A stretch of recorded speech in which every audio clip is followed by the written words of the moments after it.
Hello, Giants fans, and welcome to a new edition of the Valentine's Views podcast here on YouTube with your New York Giants at a stumbling, bumbling 1-4 to begin the season. Thought we would do a state of the Giants podcast here today, and no one better to help me assess the state of the Giants than good friend Patricia Traina of Locked On Giants and New York Giants on SI. Patty, you still haven't fixed the sign, but welcome to the show anyways. How you doing? I'm doing great, and I totally forgot about the sign, if I'm being honest. I'm gonna ride you about the sign until the sign gets taken care of. But That's okay, I'll ride you about things on my show like I did this morning. oh, of course you did. You know, when your viewers had to look at my big shiny bald head for a while. So, but anyway, appreciate you coming on. I don't know what's going on with my voice here, but anyway, Patty, let's talk about the Giants 1-4 start. Obviously, not what anybody wanted. We know how difficult the schedule is, but there have been a couple games so far that the Giants could have won, should have won. It's not like they weren't competitive in virtually every game that they've played so far. So as we sit here 1-4, um, how do you feel about the start to the Giants season? Does it surprise you at all that we're where we are? A little bit, just a little bit. I honestly thought that they might have a chance against the Commanders in week 1 because they have played the Commanders tight even last year when, they didn't have a quarterback. Um, they should have beaten Dallas. Mhm. That should have never ended the way it did. Obviously they upset the Chargers, which was a nice win, and I thought they should have handled the Saints. But that all being said, Ed, I have an expression I use: "Woulda, coulda, shoulda, didn't," and they Right, did. right. But I think at moments they've been a little bit better than what it was expected, but they just haven't been able to finish.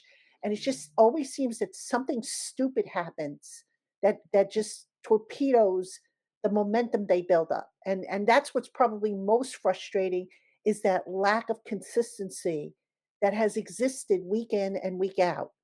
And do you have an explanation for what we saw Sunday, for what happened on Sunday? I've compared it to the Panthers game from a year ago, game that really inexcusable for the Giants to lose that game.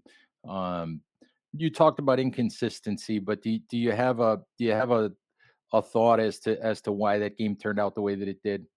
Well, Keystone Cops came to mind immediately. So, I mean, but no, in all seriousness, you know, there's that old saying, when it rains, it pours. And sometimes when bad things happen, they just get added to, and, guys become desperate and, they start doing things that they shouldn't be doing, trying to compensate for guys who aren't doing their job. So I don't know that I can call that I have a comparison. I would have to go back maybe to the Jacksonville game from a few years ago. Remember when John Maris said he was ready to fire everybody after the Giants blew a game against the Jaguars? But that was, I don't think the Giants in that game, if I remember correctly, had 5 turnovers in a row.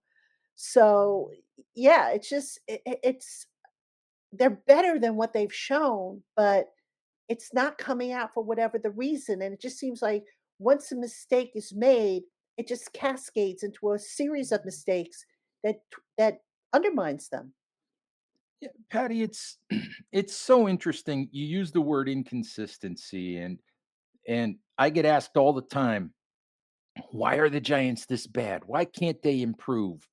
What's the reason for all of this to happen? And I don't really know if there's a singular thing you can point to. I think, and just tell me if you agree with this, there's inconsistency in the play on the field. But I also think there's inconsistency, it seems like, There's inconsistency from the coaching staff. There's inconsistency from the front office. It all seems to lead to questionable game day decisions like why do you only have 51 players on your 53-man roster? Why do you only have 2 running backs active on a game day? Um, we've been questioning those kinds of decisions for 3 years now. Um, do you feel like I'm right when I say that that inconsistency shows itself throughout the organization, not just in the play on the field? Oh, absolutely. 100%. Why did the Giants have 51 players on the roster? Well, look at their cap situation. It's Mhm, early and they're running out of cap space. mhm. So they're doing these cap gymnastics, if you will, these roster gymnastics in an effort to take advantage of standard practice squad elevations. Well, that's going to eventually run out and they're going to have to add a kicker. They're going to have to add, another receiver or another linebacker, if the case may be. So you can only do that for so long, but it seems like they're putting band-aids over gashing wounds and it's not working. And you mentioned the inconsistency with the coaching decisions in the roster. Explain to me how, Evan Neal can't get on the field. They're saying, "Oh, we're developing him and stuff." He can't get on the field, but Deontay Banks is getting on the field and he's getting game snaps when he's been just not very good. It just it almost seems like there's a separate set of rules for some guys than are from for others, and they just don't make sense. And there are times when I sit here and, I'm usually pretty good where I can say, "Oh, I see what they're trying to do." I might not agree with it, but I see what they're trying to do. I can't honestly sit here and say that very often this year I've been able to see what their logic is. When you say that, Patty, this is it makes me shake my head because we've been talking about this for 3 years. We've been talking about inconsistency in decision making, inconsistency in roster construction, inconsistency in how they treat one player to the next player. We've been talking about that for 3 years. So, how does it change? You know, what can the Giants do at this point in your mind? I don't know that they can, short of, cleaning house, because I think they've fallen into the habit. Habits are very hard to break. And, they say, "Oh, every year is a different year, different roster and everything like that." But we see the same decisions basically being made. They might, the names might change, but it's the same thought process. And, I go back to what they always say about, "Oh, we have processes in place." Your processes haven't been working in 3 years. Don't you think maybe it's time to look at them, take a good hard look at them and say, "Gee, they haven't been working for 3 years. We need to change something." Yeah, I would agree. Patty, I was in the media room the other day, and it was a Thursday, and Thursday's not an extremely popular media day, but it was week 5 of the season, and the media room had maybe 6 people in it at the most, and I was like, "You're kidding me, in week 5, there's only about 6 people here who've come to cover the Giants," and we got talking about stuff, and I said, somehow or another, I said, because we're talking about some of these decisions and some of these, losing games because of kickers and losing games because you don't have enough guys active on the roster at this position or that position or whatever. And I said, the Giants have been so bad for so long that they're starting to recycle ways to be bad. And Sunday, I thought they at least came up with a new one. Yeah. So I don't know. It's just it's hard because it feels like we've been talking about these same issues forever. Um, the Giants are staring at a game on Thursday night where the Eagles are the defending Super Bowl champions.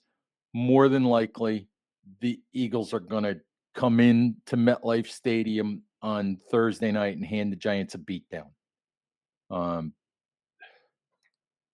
do you do you foresee any short-term changes after that, whether they're sacrificial lamb kinds of changes or personnel changes on the roster. Do you foresee any sort of changes in that sort of week and a half, sort of mini bye that the Giants have before they face Denver? Well, I mean, at this point, the roster is what it is. Unless the Giants are going to make a big trade to get another receiver in here, or move Russell Wilson off, or and get a draft pick, the roster is what it is. I think, and this is something I've kind of been talking about for a while now. If the Giants make a change, the low hanging fruit is Shane Bowen. He was given all this talent. Whether it's a fit for what he does or not, that's, not the point. He's being paid to make it work. And the Giants don't have a top 15 defense in any major statistical category. And, if you want to shake something up, if you want to give the fan base, a pound of flesh, so to speak, that would be the move I would think they would make. I don't think Brian Dable is going to be let go at this point because Jackson Dart will only be 3 games into his tenure, and I think they're going to want to ride that out a little bit. But Bowen's the guy, nice man. I've said this many times. He's a good guy. Gives you decent answers to your questions and all that stuff.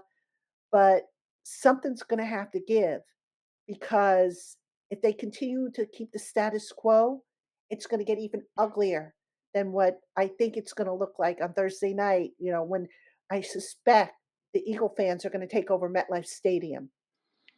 Absolutely, and in reference to Bowen, you agree with me that Bowen always seemed like an awkward hire for the Giants, um, just because of the personnel that the Giants have, because he ran a different scheme. Um, it to me, it always seemed like a strange fit.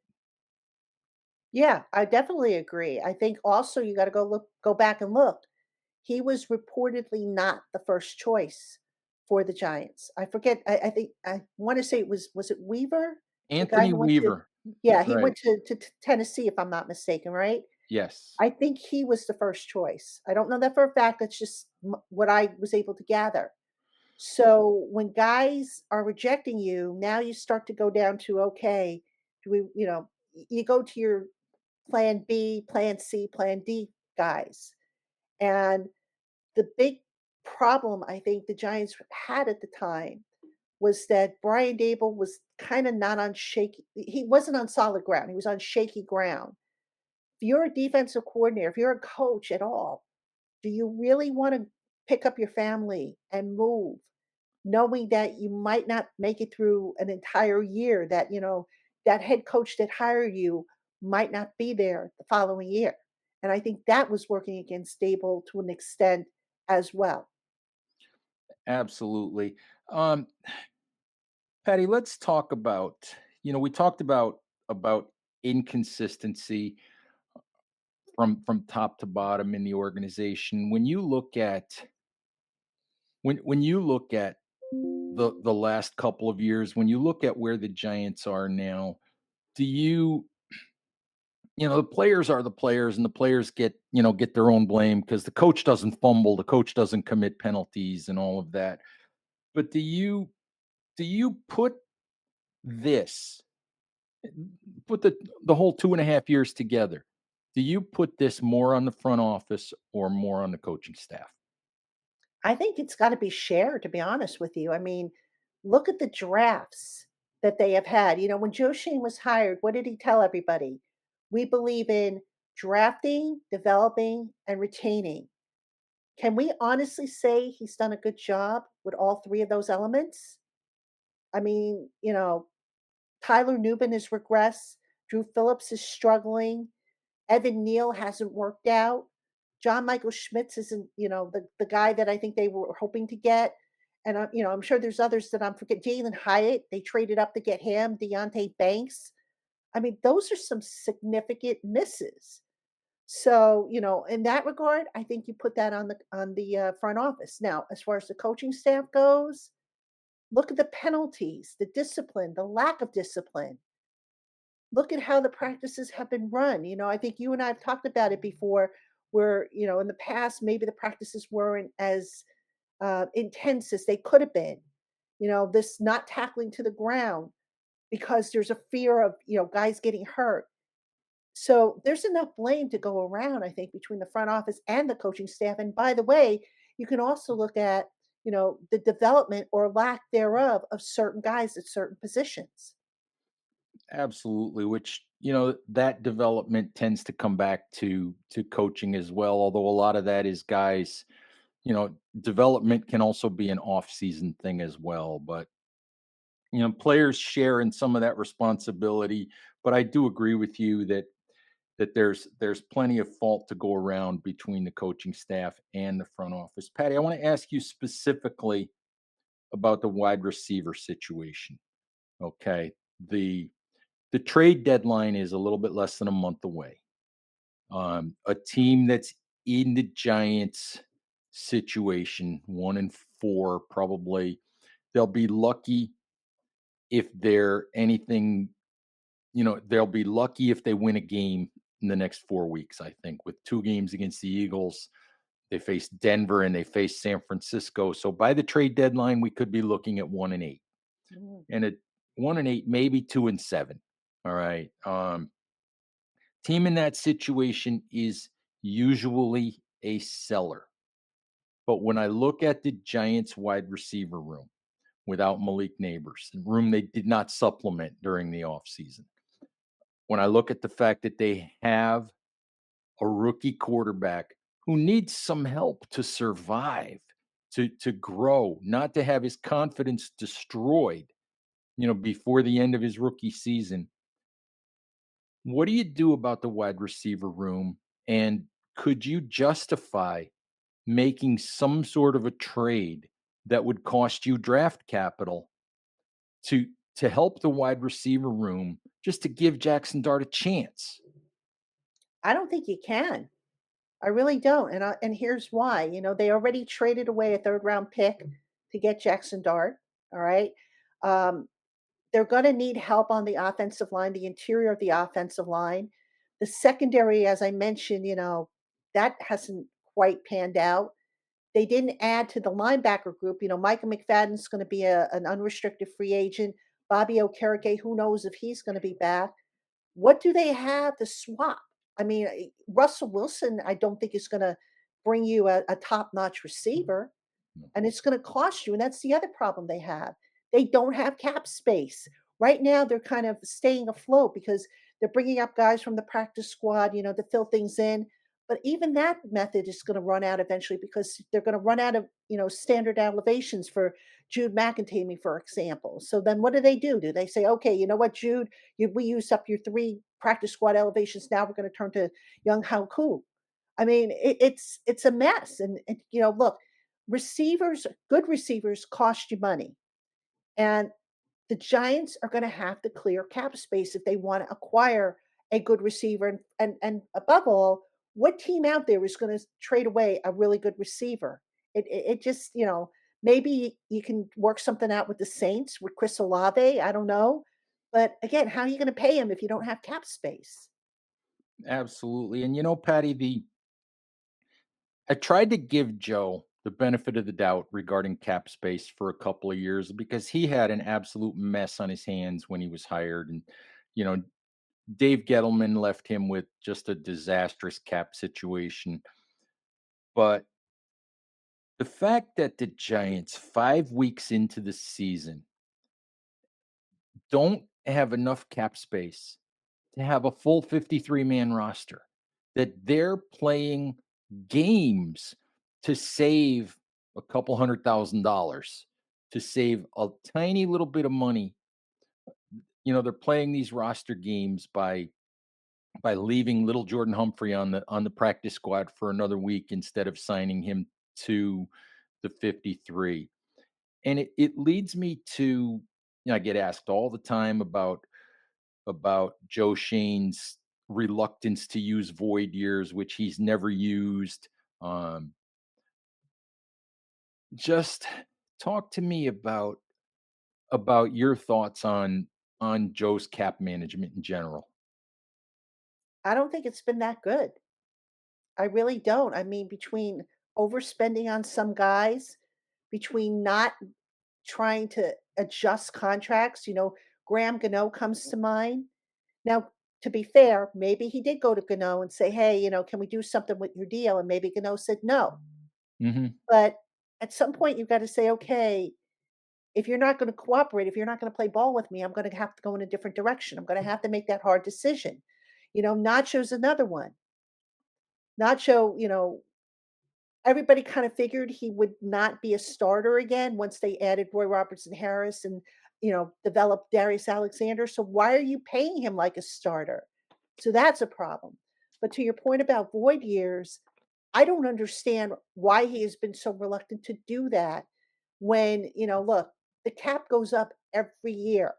So yeah, you're kicking the can down the road, but down the road, what that 20%, and I'm just using a round number here, 20% now against the cap in terms of dead money, maybe that drops to 10%. So the cap management just hasn't been very smart. And that's kind of surprising because the Bills, Brandon Bean does a pretty good job with the cap up in Buffalo. Now they happen to be mhm.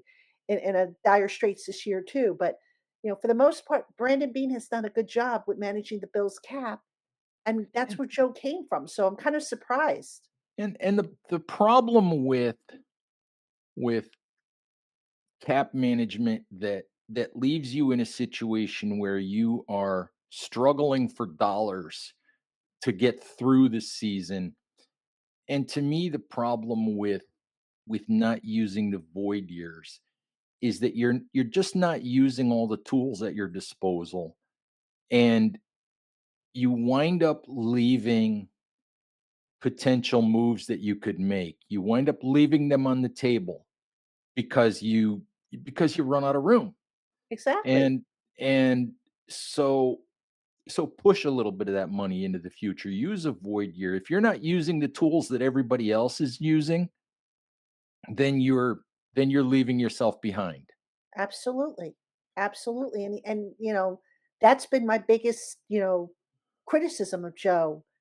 I understand you don't wanna set yourself up where you have a ton of dead money, but if you add void years, you can lessen that, Mhm. and I just don't understand why he has been so reluctant to do that. Absolutely. Patty, one last question for you. I get asked all the time about this guy, so I'll just put this out for you. What do you think Kayvon Thibodeau's future is with the Giants? Don't think they trade him. I mean, I know the popular theory is trade him, get draft picks, especially now that he's playing decently, and let Abdul Carter team up with Brian Burns. Well, didn't we for years say the Giants just don't have enough pass rushers, especially when injuries popped up?